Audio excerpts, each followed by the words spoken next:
ప్రభునందు ప్రియమైనటువంటి సోదర సహోదరులకు ప్రభువైన యేసు క్రీస్తు నామంలో మీకు వందనాలు శుభాలు తెలియజేస్తున్నాను.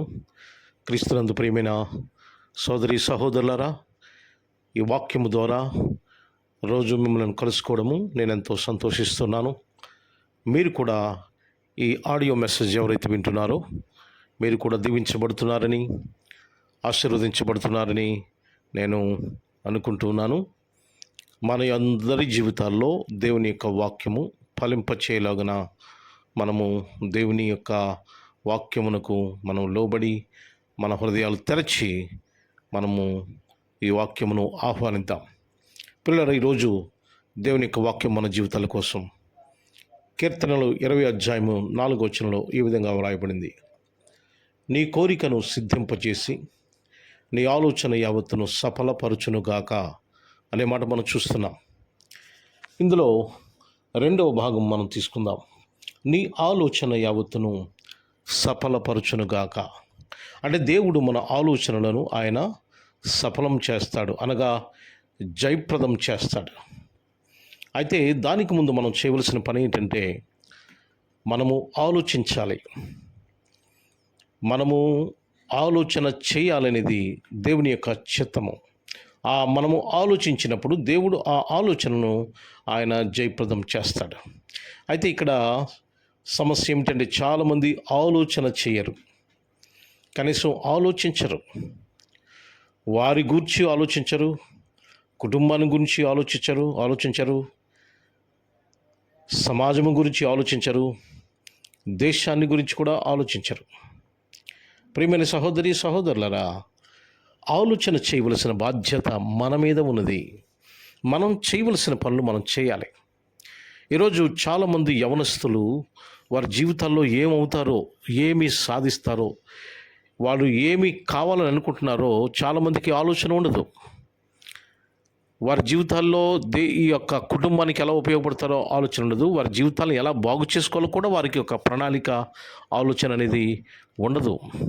కానీ దేవుని యొక్క వాక్యం సెలవిస్తుంది, మనము ఆలోచన చేయాలి.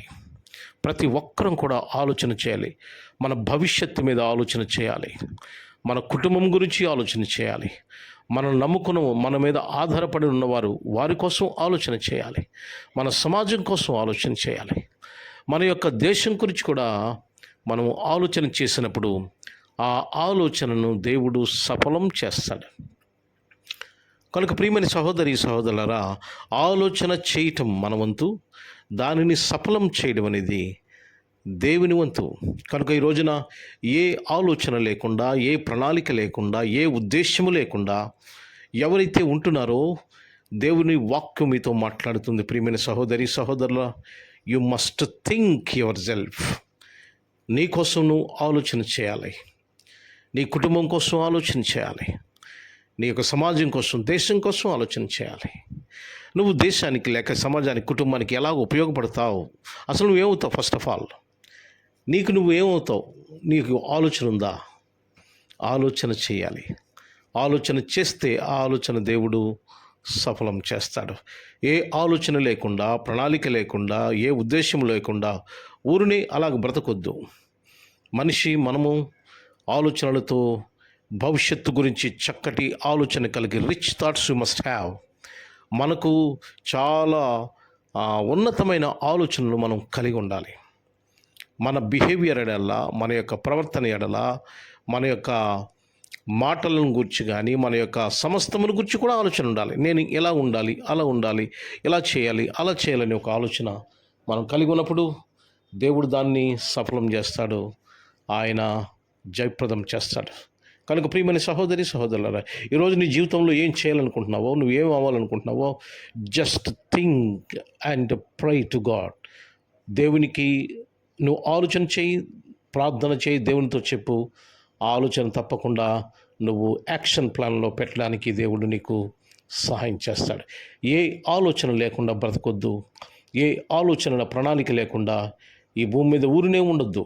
మన ప్రభావవంతమైన జీవితాన్ని మనము జీవించాలి. దేవుడు మిమ్మల్ని దీవించి ఆశీర్వదించునుగాక. ఆమేన్. ప్రార్థన చేసుకుందాం. మా ప్రియ పరలోకపు తండ్రి, మీ ఘనమైన శ్రేష్టమైన నామానికి వందనాలు చెల్లిస్తున్నాం ప్రభువా.